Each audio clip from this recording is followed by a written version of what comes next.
I can still see it. The sliding hospital doors swallowing them whole. No goodbye, no backward glance. Just the sound of my parents' car peeling away, leaving me in that cold, disinfected corridor with Grandma gasping for air in the next room. I was 21, scared, broke, and suddenly the only person standing between her and a slow death alone. Before the rot. It hadn't always been like that. We were a family once. At least, that's what I thought. My parents were ambitious, self-involved, obsessed with climbing social ladders. Grandma was the opposite, steady, stubborn, and inconveniently moral. She called them out on their greed more than once. They hated that. Still, I thought blood mattered, that when it came down to it, they'd be there. The realization. The night they left her was my turning point. She was recovering from surgery, fragile but alive. They told me they were stepping out for coffee.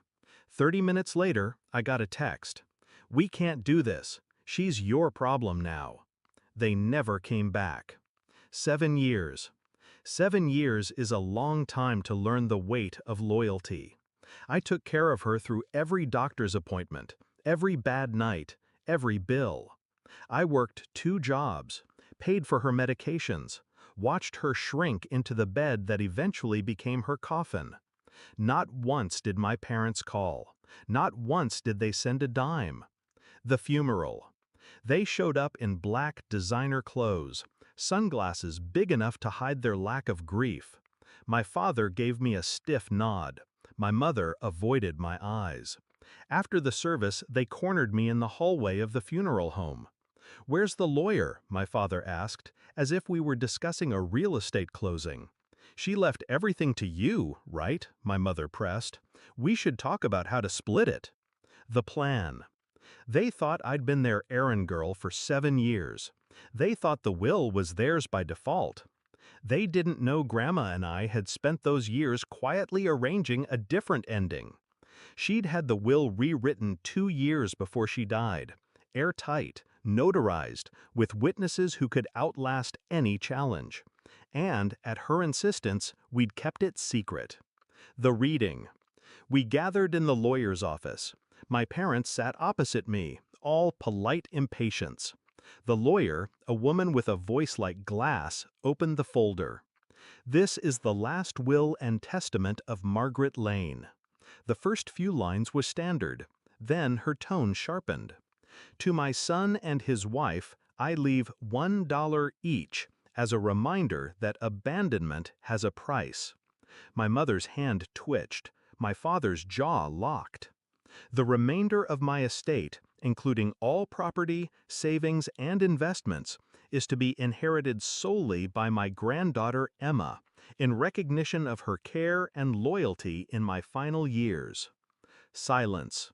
The kind that hums. The fall. My father leaned forward. "This can't be legal." The lawyer slid a packet toward him. Every signature verified. Every clause compliant with state law. Contesting will be costly and futile. My mother's face was pale, her lipstick suddenly too bright. "You manipulated her," she hissed. I met her eyes. "No, I was there. You weren't." The aftermath. They left without another word. No handshake, no hug, no pretense of family. Just the sound of the door clicking shut behind them. The house, the savings, the land, every bit of it was mine. Not because I asked, not because I fought, but because I stayed when they walked away. Reflection. Some people think revenge is loud, screaming, slamming doors, burning bridges. Mine was quiet. 7 years of silence. 7 years of showing up. 7 years of letting them write themselves out of her life. When the lawyer read her words, I didn't smile. I didn't gloat. I just sat there, steady, as they finally understood. You can abandon someone in a hospital corridor, but one day, in another room, someone will read the cost out loud, and you will pay it.